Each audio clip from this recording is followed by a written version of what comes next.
I'm back! Hi friends, it's me, Jinx the Elf. I'm so excited to be here and share a very special story with each and every one of you this year. Santa was telling me about some very cool Christmas traditions from all around the world. And one that I wanted to know more about was the tradition from Germany of decorating a Christmas tree with shiny tinsel.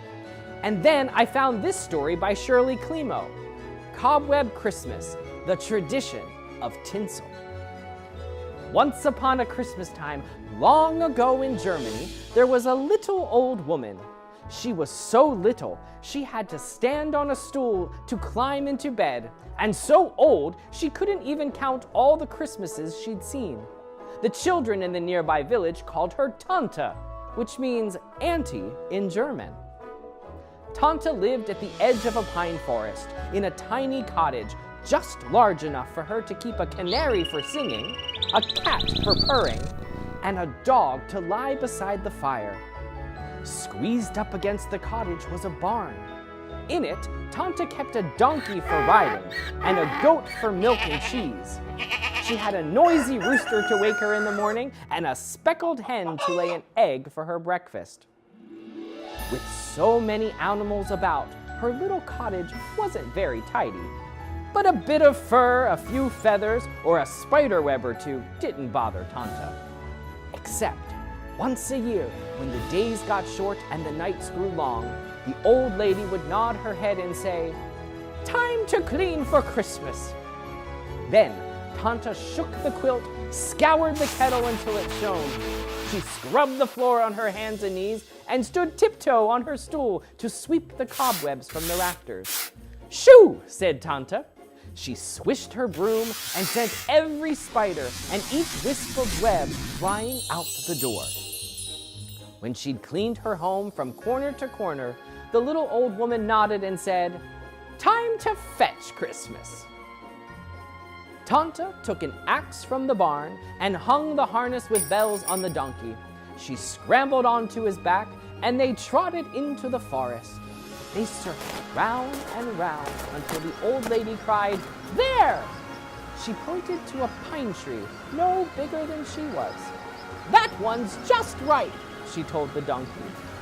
Tante chopped down the tree, taking care to leave a bough behind so it might grow again. Then, bells jingling, they went home. Only now, the donkey carried the tree upon his back, and Tante skipped along beside him. The tree fit perfectly in the tiny cottage. The old woman nodded and said, "Time to make Christmas." Tante made cookies for the tree. She baked gingerbread boys and girls. She rolled sugar cookies shaped like new moons and cut cinnamon cookie stars. She rubbed apples until they gleamed like glass to hang from the branches too. Next, she put a red ribbon on a bone for the dog and tied a sprig of catnip for the cat. Tante scattered corn for the chickens and seeds for the canary, and she heaped oats in a basket for the donkey and goat.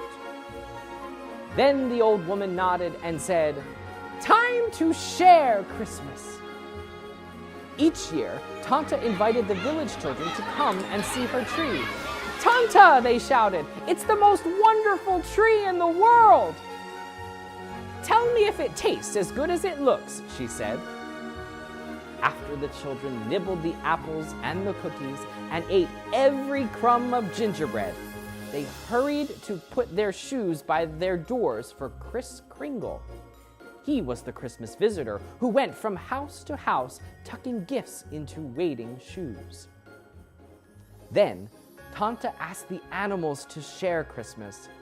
The dog, the cat, the canary, the hen, the rooster, and some small, shy, wild creatures crowded around the tree. The donkey and the goat peered in the doorway. Tante had something for everyone. Everyone, except the spiders, for they'd all been brushed away. But no one could give the little old lady what she wanted. All her life, Tante had heard tales about marvelous happenings on Christmas Eve. Animals might speak aloud, bees might hum carols, or cocks crow at midnight. Tanta wished she could witness a bit of Christmas magic too. She sighed and sat down in her rocking chair. "Time to wait for Christmas," said the old lady, and she nodded and nodded her head. Tanta was so tired from cleaning and cooking that she fell fast asleep. She did not know if the rooster crowed when the clock struck 12, or if the dog whispered secrets to the cat. And she did not hear the squeaky voices calling at her door. "Let us in!" Someone else heard. Kris Kringle was passing the cottage on his way to take toys to the village children. He stopped to listen and saw hundreds of spiders on Tanta's doorstep. "We have never shared a Christmas," the biggest spider explained. "Each year, Tanta sweeps us away. Please, Kris Kringle, would you let us see Tanta's tree?" Kris Kringle looked down at the spiders. "There's no harm in that," he said. Before he went on to the village, he opened Tanta's door. Huge spiders, tiny spiders, smooth spiders, hairy spiders, spotted spiders, striped spiders, brown and black and yellow spiders, and the palest kind of see-through spiders came creeping, crawling, sneaking softly, scurrying, hurrying, quickly, lightly, zigging, zagging, weaving and wobbling into the old woman's cottage. The curious spiders crept closer and closer to Tanta's tree. 1, 2, 3 skittered up the trunk, and all the other spiders followed. Silently, they ran from branch to branch, back and forth, up and down the tree. Wherever the spiders went, they left a trail behind. Threads looped from limb to limb, and webs were woven everywhere. Now the busy little spiders had shared Christmas. They had seen and felt every twig on the trees, so they scuttled away. When he had put a gift in all the children's shoes, Kris Kringle returned to latch Tanta's door. He peeked inside and discovered her tree tangled with sticky, stringy cobwebs. He knew how hard the old lady had worked to make Christmas and how dismayed she'd be when she saw her tree. But he didn't blame the spiders for being curious. Instead, he decided to leave a special gift for Tanta too. Gently, Kris Kringle touched each web. Beneath his finger, the slender strands gleamed like gold, and the dangling threads sparkled silver. Now Tanta's Christmas tree was truly the most wonderful in the world. The rooster woke Tanta in the morning. The old lady blinked in amazement at her glittering tree. "Something magical has happened!" she cried, and she climbed on her stool for a better look. At the top of the tree, she saw one small spider finishing its web. "Ah," Tanta nodded her head, "so it is you and your kin I have to thank for this Christmas magic." The little old lady understood that such wonders only happen once. Each Christmas thereafter, she did not clean so carefully, but left a few webs in the rafters so that the spiders might share Christmas too. And every year, after she'd hung the cookies and the apples on her tree, she would nod and say, "Time for Christmas magic!" Then Tanta would weave tinsel among the branches until her tree sparkled with strings of gold and silver, just as it did that magical Cobweb Christmas. The end. Santa also told me that it's sometimes good luck to have a spider and cobweb in your tree. And before I go back to the North Pole, I want to show you how you can make your very own lucky spider and web so you too can celebrate a Cobweb Christmas. In order to make your spider, you're going to need 2 different sizes of pom-poms, some pipe cleaners, some googly eyes, some string, scissors, hot glue, or Elmer's glue. The first step is to glue the small pom-pom to the larger pom-pom.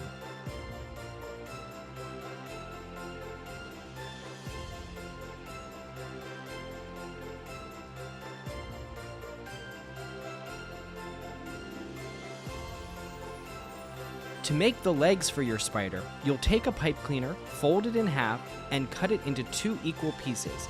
You'll then fold each piece in half and cut it into 4 equal pieces. Next, you'll fold each piece in half and then interlock 2 of them, giving them a twist so that your spider has 4 legs for each side. You can bend the tips down to create little feet.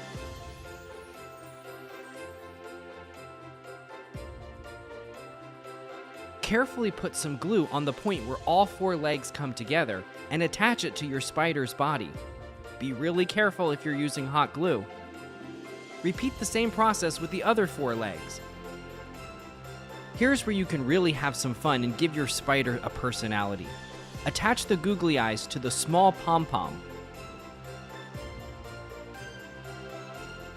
Different sizes make different faces.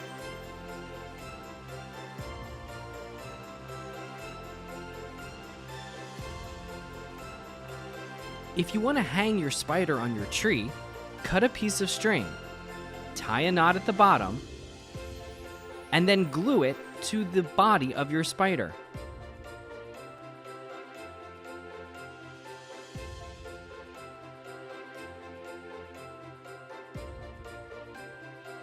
To make your spider web, you'll need parchment paper or wax paper, Elmer's glue, a pencil or sharp object, and some string. On your parchment paper, draw a straight line down with your glue, followed by a straight line across. Then add 2 diagonal lines. Next, connect all of the ends, and then go around once or twice inside. Add a glob of glue at the very top. If any of your lines seem a little thin, you can go back and add a little bit more glue. Now, let it dry. Once the glue has fully dried, carefully peel it away from your parchment paper.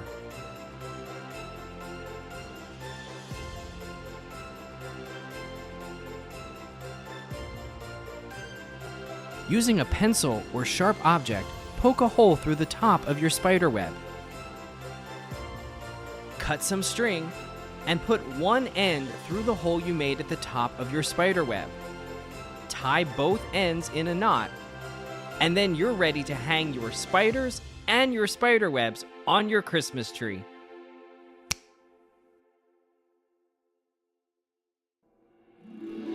I can't wait to see all of your lucky spiders and webs. You can ask a grown-up to tag me on Instagram at Jinx the Christmas Elf, and also tag the Marco Island Center for the Arts at Marco Island Art. Well, I better get back to the North Pole. On behalf of everyone at Marco Island Center for the Arts and Art Center Theater, Merry Christmas and Happy New Year. See you later!